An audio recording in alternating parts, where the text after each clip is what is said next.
आप हजरात इस चैनल को सब्सक्राइब ज़रूर कर लें ताकि आप हजरात को ये मालूम होता रहे कि कैसे जो है कमर के दर्द का इलाज, कैसे घुटने के दर्द का इलाज, कैसे कंधे के दर्द का इलाज, कैसे सर के दर्द का इलाज और भी बहुत सारे अमराज इनका इलाज कैसे किया जाता है। हिजामा के मतलब जो है हिजामा के ज़रिए कैसे इलाज किया जाता है। अस्सलामु अलैकुम वरहमतुल्लाहि वबरकातुहू। मैं डॉक्टर साद अहमद अंसारी आपकी खिदमत में।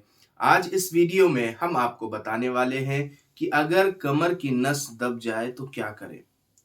बहुत सारे लोगों को कमर का दर्द रहता है, वो बर्दाश्त किए हुए रहते हैं, बर्दाश्त किए हुए रहते हैं, बर्दाश्त किए हुए रहते हैं।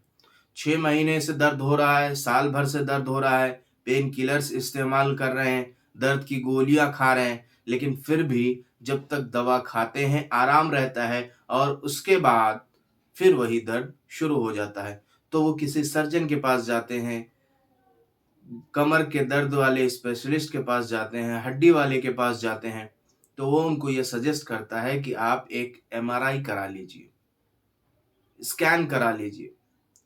तो आपको ये मालूम पड़ेगा कि कौन सी नस दब रही है। किसी किसी की L1 दबी होती है, किसी किसी की L2 दबी होती है, किसी किसी की L3 दबी होती है, किसी किसी की ये तीनों साथ में दबी होती हैं, किसी किसी की L4 और L5 दोनों दबी होती है।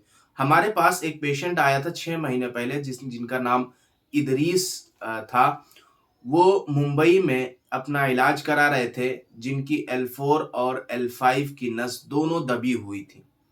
बहुत परेशान हाल हो के हमारे पास आए। उन्होंने ये कहा कि डॉक्टर साहब साल भर से इलाज करा रहे हैं मुंबई में, कम से कम 10 सिटी स्कैन में करा चुका हूँ, एमआरआई करा चुका हूँ, लेकिन कुछ आराम नहीं मिलता। सिर्फ पेन किलर्स इस्तेमाल कराते हैं, दर्द की गोलियां देते हैं, एक आध ताकत की दवाएं दे देते हैं, लेकिन जब तक मैं उसको इस्तेमाल करता हूं तब तक आराम रहता है। उसके बाद फिर वही तकलीफ शुरू हो जाती है। तो जिस दिन वो हमारे पास आए आज से 6 महीने पहले, अब तो ठीक हो गए, वो माशाल्लाह चले भी गए और आराम से अपनी जॉब भी कर रहे हैं, ड्यूटी भी कर रहे हैं। तो उनका एक मैं बताना चाह रहा हूँ कि कैसे उनको ठीक किया, कैसे हम जो जिनकी नस दबी होती है, कैसे हम उनको ठीक कर सकते हैं, कैसे आप मायूस न हो। बहुत सारे लोग मायूस होके वही लेके बैठ जाते हैं कि अब मैं खड़ा ही नहीं हो सकता, अब मैं चल नहीं सकता। तो मैं ये आपको बताना चाह रहा हूँ कि इसका भी ट्रीटमेंट मुमकिन है अगर सही तरीके से किया जाए। तो वही मैं आपको बताने की कोशिश कर रहा हूँ। तो जब वो पहले दिन हमारे पास क्लिनिक में आए तो वो चल नहीं पा रहे थे। वो 2 लोगों के सहारे से हमारे क्लिनिक में आए, बैठे, मैंने उनका ब्लड प्रेशर चेक किया, शुगर वगैरह चेक करा। वो अपनी इतनी मोटी गड्डी लेके आए थे रिपोर्ट्स की, मैंने वो सारी देखी तो उसमें वही था कि L4 और L5 दबी हुई थी।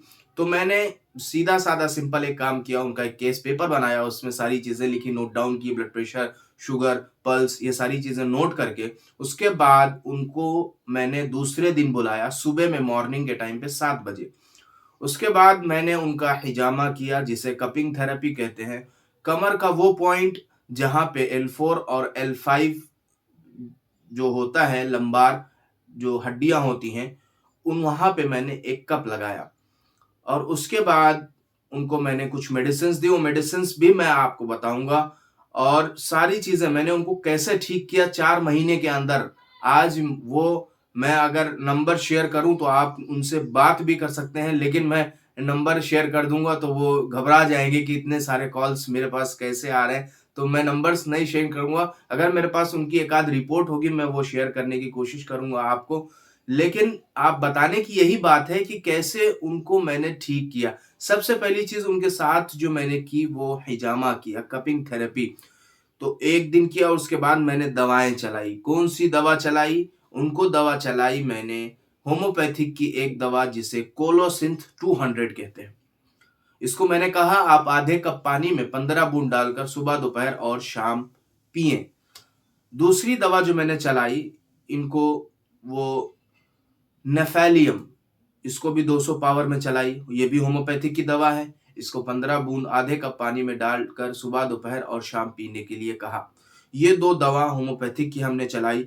तीसरी दवा जो कि हम मार्केट से लाए और अपने पास बना के रखते हैं, प्रिपेयर करके रखते हैं, अश्वगंधा और सूरजपान। ये दोनों को एक साथ मिक्स करके हमने रखा हुआ है। तो ये पाउडर उनको हमने दिया। इसके बाद एक दवा आती है होम्योपैथी की जिसे कहते हैं न्यू ऑर्थो पावर टैबलेट, ये भी मैंने उनको दिया। ये 4 दवाओं के साथ मैंने सफ़र शुरू किया अल्लाह का नाम लेके। उसके बाद वो जब दूसरी मर्तबा आए तो उनको सहारा नहीं देना पड़ रहा था। जैसे 2 लोग मेरे पास उनको लेके आए थे कंधे पे हाथ रख के और थोड़ा-सा देर तक मतलब थोड़ा टाइम लगा उनको क्लिनिक के अंदर आने तक। लेकिन जब दूसरी दफ़ा मेरे पास 15 दिन के बाद आए, तो वो खुद आराम-आराम से चल के आए। उसके बाद मैंने 15 दिन के बाद फिर मैंने उनका हिजामा किया, फिर मैंने कप लगाया। उसके बाद वहाँ से फिर गंदा ब्लड, इम्प्योर ब्लड निकला। फिर उसके बाद फिर 15 दिन के बाद फिर उनको बुलाया। धीरे-धीरे मुझे उनके अंदर एक इम्प्रूवमेंट नज़र आया। वो बहुत खुश हुए नज़र आ रहे थे मेरे पास कि डॉक्टर साहब अभी तक मैं कहाँ था, मैं 6 साल भर से 2 साल से मैं झेल रहा हूँ, परेशान हूँ, लेकिन मुझे कोई बताने वाला नहीं था। वो तो अल्लाह का एक बंदा मिला जिसने बताया कि आप वहाँ पे दिखा लीजिए, आपको बहुत आराम मिलेगा। तो उन्होंने यही प्रोसीजर पूरा कंप्लीट 6 महीने किया, मेरे यहाँ आते रहे, जाते रहे, इलाज कराते रहे, दवा लेते रहे और हिजामा भी कराते रहे और 6 महीने के बाद वो कंप्लीट ठीक हो गए। वो अच्छे खासे आज वो एक मदरसा पढ़ा रहे हैं, बच्चों को पढ़ाते हैं प्लस उनकी कपड़े की एक दुकान है, वहाँ पे रहते हैं वो और बहुत अच्छा हो गया। अब तो बहुत खुशी से वो मेरे पास कम से कम 10 मरीज़ अभी तक वो भेज चुके हैं।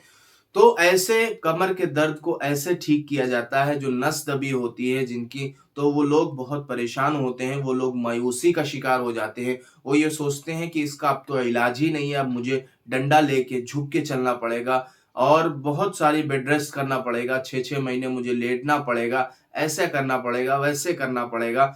तो मैं आपको ये सादी बात में, सादे अल्फाज में ये समझाने की कोशिश कर रहा हूँ, अगर हिजामा और मेडिसिन ये दोनों साथ में लेके अगर हम करेंगे ट्रीटमेंट या आप पेशेंट हैं तो आप ये कराएँगे, तो बहुत अच्छे रिज़ल्ट्स हैं इसके। आपको किसी भी चीज़ की तकलीफ़ हो, सबसे पहले जैसे जोड़ों में दर्द है, तो जोड़ों के दर्द का आप हिजामा कराइए, उसके बाद मेडिसिन लीजिए, बहुत जल्दी आराम मिलता है। मैं इसके एक-एक करके सेशंस लेने वाला हूँ। आप हज़रात इस चैनल को सब्सक्राइब ज़रूर कर लें, ताकि आप हज़रात को ये मालूम होता रहे कि कैसे जो है कमर के दर्द का इलाज, कैसे घुटने के दर्द का इलाज, कैसे कंधे के दर्द का इलाज, कैसे सर के दर्द का इलाज और भी बहुत सारे अमराज, इनका इलाज कैसे किया जाता है, हिजामा के मतलब जो है हिजामा के ज़रिए कैसे इलाज किया जाता है। तो मैं एक-एक करके वीडियो बनाऊँगा, जैसे सर का हिजामा कैसे किया जाता है, जैसे कंधे के दर्द का हिजामा कैसे किया जाता है, जैसे अगर मोटे हैं